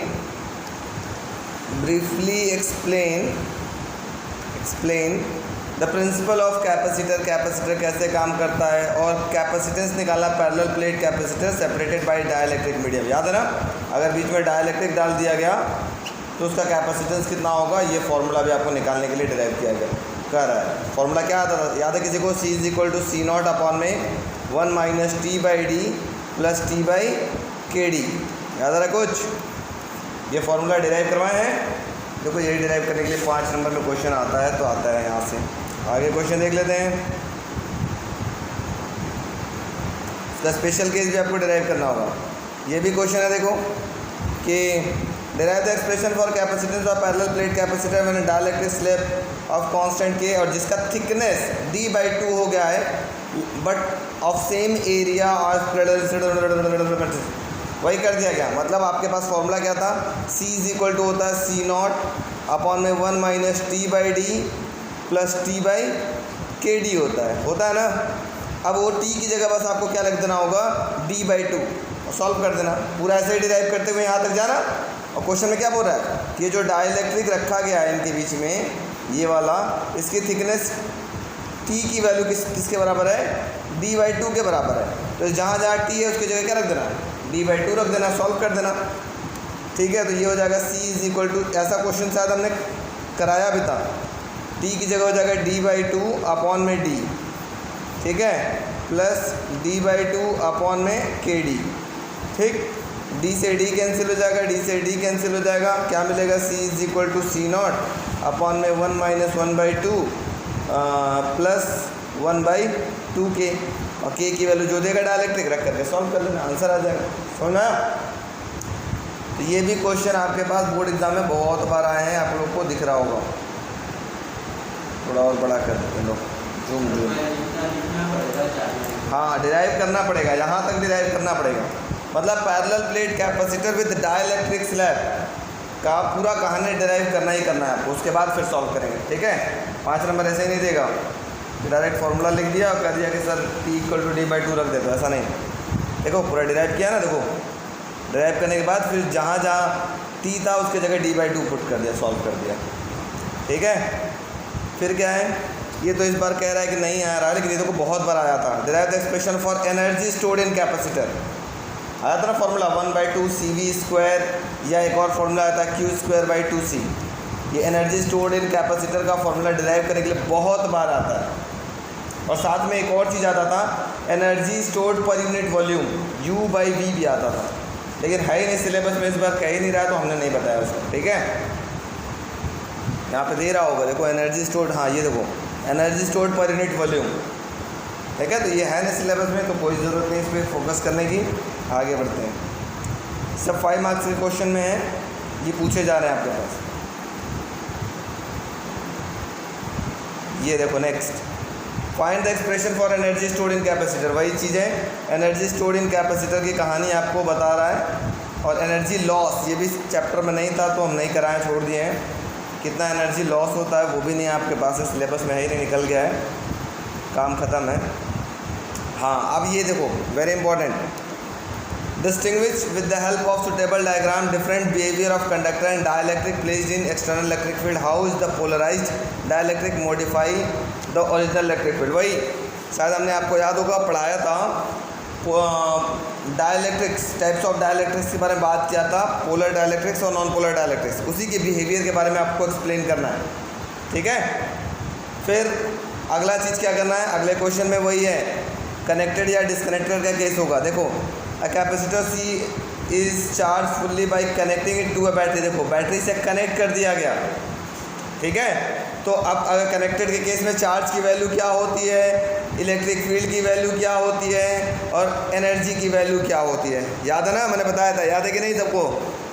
कनेक्टेड के केस में चार्ज क्या होता है, इलेक्ट्रिक फील्ड क्या होता है, और एनर्जी क्या होता है, पोटेंशियल क्या होता है, सब कुछ हमने कराया था स्पेशल केस, लास्ट वाला टॉपिक। वही चीज़ें देखो बार बार ये भी पूछा गया आपके पास एग्जामिनेशन में। ठीक है, थोड़ा और नीचे आते हैं, explain why of any charge configuration equipotential surface normal. भाई इक्विपोटेंशियल सरफेस आपको ड्रॉ करने के लिए बोल रहा है, और बोल रहा है कि इक्विपोटेंशियल सरफेस नॉर्मल क्यों होता है। ठीक है, नॉर्मल किसी सरफेस के इक्विपोटेंशियल सरफेस से इलेक्ट्रिक फील्ड इंटेंसिटी नॉर्मल क्यों होता है, सिंपल सी बात ये कह रहा है आपको बात। तो नॉर्मल होगा तभी वहाँ पे कोई वर्क डन नहीं होगा, क्योंकि हम लोग जानते हैं इक्विपोटेंशियल सरफेस एक ऐसा सरफेस होता है जिसपे किसी चार्ज को एक पॉइंट से दूसरे पॉइंट पे ले जा रहे हैं तो कोई वर्क डन नहीं होता है। तो ये देखो बोल रहा है the work done in moving a charge from one point two another point on an equipotential surface is zero. ठीक है, मतलब अगर ये इक्विपोटेंशियल सरफेस है, इस पे चार्ज को एक पॉइंट से दूसरे पॉइंट पर लेके जाएंगे तो वर्क डन कितना होगा, जीरो हो जाएगा। If the field is not normal to the equipotential surface, अगर नॉर्मल नहीं होता तो वर्क डन यहाँ जीरो नहीं होता, कुछ ना कुछ वर्क डन होता है। ये बोला देखो, if the field is not normal to the equipotential surface it would have a non zero component along the surface. Surface के अलोंग में कुछ ना कुछ कंपोनेंट होता है जिसकी वजह से कुछ ना कुछ वर्क डन होता। This would imply that work would have to be done to move a charge on the surface with a contradictory to the definition of equipotential surface. मतलब सिंपल सी बात है, अगर ये इलेक्ट्रिक फील्ड इसके normal नहीं होता, ऐसा होता नॉर्मल नहीं होता तो क्या होता, चार्ज को एक स्थान से दूसरे स्थान तक ले जाने में कुछ ना कुछ वर्क डन होता। और अगर वर्क डन होता तो ये इक्विपोटेंशियल सरफेस नहीं कहलाता। क्यों? क्योंकि इक्विपोटेंशियल सरफेस ये कहलाता है कि अगर किसी चार्ज को एक पॉइंट से दूसरे पॉइंट पर ले जा रहे हैं तो वर्क डन कितना होना चाहिए, जीरो होना चाहिए। ये जीरो तभी होगा जब इलेक्ट्रिक फील्ड इसके नॉर्मल होगा। ठीक है, ये भी क्वेश्चन एग्जामिनेशन में आया है। ये लिख लो स्टेटमेंट, ये बहुत इंपॉर्टेंट है, ये वाला स्टेटमेंट लिख लो बच्चों। क्वेश्चन ये लिख लो ऊपर वाला, ये क्वेश्चन नोट करो, ये क्वेश्चन फटाफट देख के नोट करो आप लोग। ये वेरी शॉर्ट आंसर क्वेश्चंस। ठीक है, इसमें देखो क्या क्या है। जूल पर कुलम किसकी ऐसा यूनिट है, जल्दी से बोलो। यहाँ तो देख के बोल दोगे सर इलेक्ट्रिक पोटेंशियल का किस फॉर्मूले से, V is equal to W by Q naught, यही ना होगा। ये हो गया जूल और ये हो गया कुलम, जूल पर कुलम। ये स्केलर है कि वेक्टर है, हाँ वोल्ट भी होता है। ये कौन सी क्वांटिटी है, स्केलर है ना, नहीं याद है, एकदम चैप्टर स्टार्ट करते हैं बताए थे। चलो क्वेश्चन नंबर नेक्स्ट, ये भी एक अच्छा क्वेश्चन है। ये भी चैप्टर नंबर 1 में इस टाइप का क्वेश्चन हमने कराया था, शायद याद होगा तो याद, नहीं तो भूल गए होगे तुम लोग। क्वेश्चन क्या है, figure shows that the field lines on a positive charge, ठीक है, इलेक्ट्रिक फील्ड लाइंस, ये पॉजिटिव चार्ज का फील्ड लाइंस बना हुआ है, बाहर की ओर निकल रहा है। Is the work done by the field in moving a small positive charge from Q to P, मतलब एक यहाँ पॉजिटिव चार्ज को Q से P की तरफ लाया जा रहा है। तो यहाँ जो वर्क डन है पॉजिटिव होगा या नेगेटिव होगा, बोलो।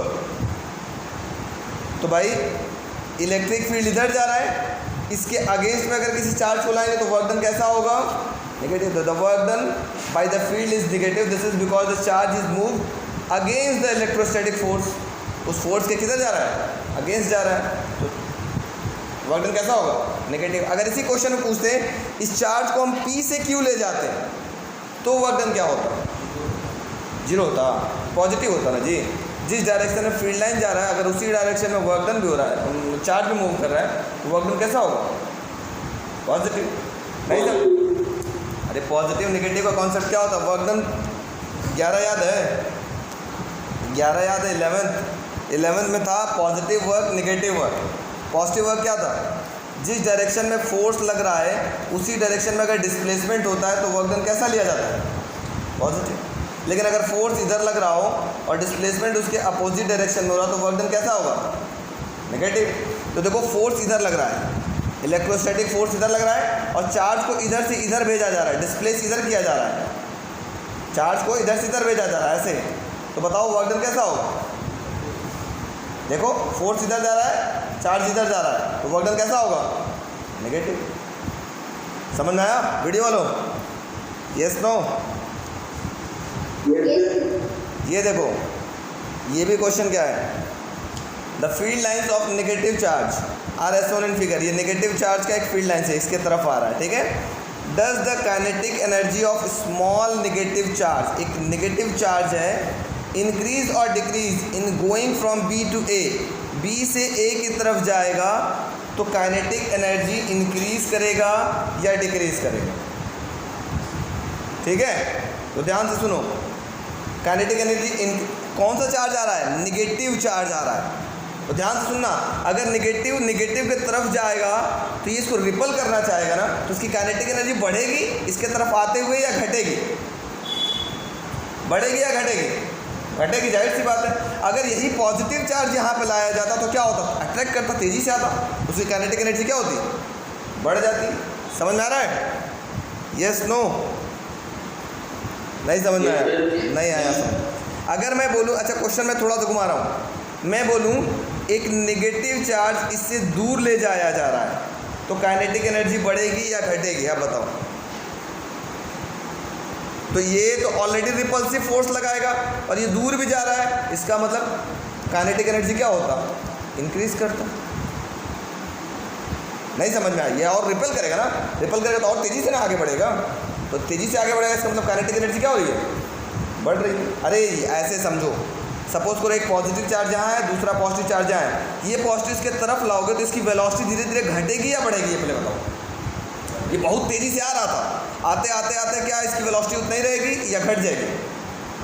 घट जाएगी ना, क्योंकि यहाँ पे आते आते इसको रिपल करेगा, यहाँ पे आके हो सकता है रुक करके वापस पीछे चला जाए, तो धीरे धीरे इसकी वेलोसिटी क्या हो रही होगी?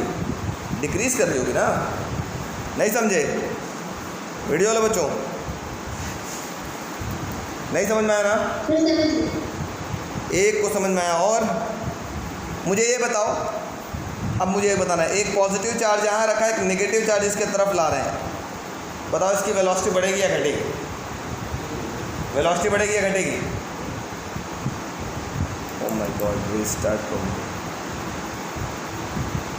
विवेक सही बोल रहे हो, बाकी लोग गड़बड़ है। सकता है कि अगर इलेक्ट्रिक फील्ड लाइन जो को इसके तरफ जा रही है, नेगेटिव चार्ज के तरफ जा रही है, और मैं चार्ज को, पॉजिटिव चार्ज को बी से ए ला रहा हूँ, ठीक है, मतलब चार्ज इधर की ओर डिस्प्लेस कर रही है, तो वो एकदम कैसा होता? कोई भी बता सकता है बच्चा? प्रांजल,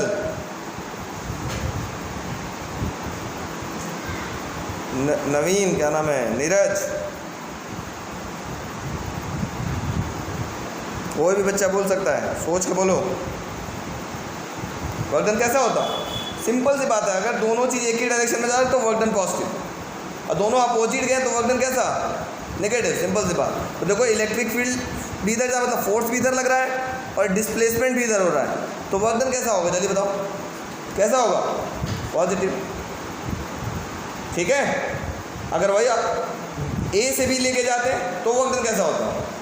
नेगेटिव। वीडियो वाला बच्चों बोलो, कोई दिक्कत? नहीं सर, कोई दिक्कत नहीं है। चलो ठीक, अगला क्वेश्चन देखो क्या बोल रहा है। अब ये भी एक अच्छा क्वेश्चन है, ये भी क्वेश्चन आया हुआ है, देखो बहुत बार आया हुआ है, सिर्फ 16 दिख रहा है ना, अभी आगे एक क्वेश्चन और दिखाई देगा। A point charge plus Q is placed at point O, एक ओ पर प्लस क्यू चार्ज को रखा गया है, ठीक है, as one figure. Is the potential difference VA minus VB positive, negative और जीरो। VA माइनस VB मतलब यहाँ का पोटेंशियल और यहाँ का पोटेंशियल दोनों को माइनस करेंगे तो इसकी वैल्यू, मतलब VA में से VB को जब हम माइनस करेंगे तो इसकी वैल्यू पॉजिटिव आएगी, जीरो आएगा या नेगेटिव आएगी। तो सबसे पहले हम VA निकाल लेते हैं। देखो VA इज इक्वल टू होगा KQA अपॉन में यहाँ से यहाँ तक की दूरी, जिसको हम RA बोल लेंगे, ठीक है। यहाँ का पोटेंशियल आपको ये पता चल गया। उसी तरह से VB की वैल्यू जब आप निकालोगे तो कितना आएगा? वही KQ अपॉन में यहाँ से यहाँ तक की दूरी RB हो जाएगी, R से B तक की दूरी। अब आपको क्या निकालना है? VA माइनस VB, ठीक है भाई, आप VA माइनस VB करो। VA माइनस VB करोगे तो क्या आएगा? ये माइनस ये हो जाएगा। इसमें से कॉमन क्या ले लोगे? Q अपॉन में 4 पाई एप्सिलॉन नॉट कॉमन ले लिया तो मिलेगा 1 upon RA minus 1 upon RB। अब मुझे बच्चों ये बताओ, यहाँ से कौन बड़ा दिख रहा है? RB बड़ा दिख रहा है कि RA बड़ा दिख रहा है? RB बड़ा दिख रहा है। अब ध्यान से सुनना, मैं जो बात बताने जा रहा हूँ बहुत इंपॉर्टेंट चीज़। RB बड़ा है ना? RB बड़ा है। अब मुझे ये बताओ 1/2 बड़ा या 1/5 बड़ा? कौन बड़ा? 1/2 या 1/5? 1/2 की वैल्यू 1/2 1 2 बड़ा, मतलब जिसकी डिनोमिनेटर छोटा उसकी वैल्यू क्या होगी, बड़ी, है ना। और जिसकी डिनोमिनेटर बड़ी उसकी वैल्यू क्या होगी, छोटी। अब यहाँ से देखो RA का डिनोमिनेटर है छोटा, तो इस पूरे की वैल्यू क्या होगी, बड़ी होगी। और RB का डिनोमिनेटर, RB है बड़ा, RB है बड़ा, तो इस पूरे की वैल्यू क्या होगी, छोटी। मतलब ये हो गया बड़ा, मतलब बड़ा, बिगर, और ये हो गया छोटा, स्मॉल। तो बिग माइनस स्मॉल की वैल्यू पॉजिटिव आएगी या नेगेटिव आएगी, पॉजिटिव। मतलब हाँ, जैसे 5 - 2 इसकी वैल्यू कैसी आएगी, +3 आएगी ना, पॉजिटिव आएगी। इसका मतलब VB - VA की वैल्यू कैसी होगी, पॉजिटिव होगी। अगर हम B यहाँ लिख देते और A यहाँ लिख देते तब क्या होता बताओ। B यहाँ लिख देते तो ये हो जाता RB और ये हो जाता RA। अब फिर से VA, अब ऐसे देखो ध्यान समझो इसी क्वेश्चन को, मैं फिर से बता रहा हूँ। अगर मैं इस पॉइंट को B लिख देता और इसको A लिख देता और मैं पूछता फिर से VA - VB क्या होगा, तो फॉर्मूला तो यहीं तक सॉल्व करके लाते आप। अब ये हो जाता आपके पास RB और ये हो जाता यहाँ से तक आपके पास RA। अब यहाँ RA है बड़ा, तो इसकी वैल्यू कैसी हो जाती, स्मॉल, माइनस RB है छोटा, इसकी वैल्यू क्या हो जाती, बिग। मतलब 2 माइनस बिग मतलब 5 लिख लो। तो इसकी वैल्यू हमेशा कैसी आती, नेगेटिव ही नहीं आती, नेगेटिव। तो ये नेगेटिव कहला जाता है। समझ आया। अगला वाला आप लोग बताओगे, देखो मैं इसका आंसर नहीं दिखाऊंगा, ये देख के बताओ। ये चलो ये क्वेश्चन अब सोच के बताओ क्या होगा सभी लोग। फुल स्क्रीन पे, हाँ बहुत अच्छा। चलो इसका आंसर बताओ लोग क्या होगा, कोई देखते हैं कौन बच्चा बताएगा।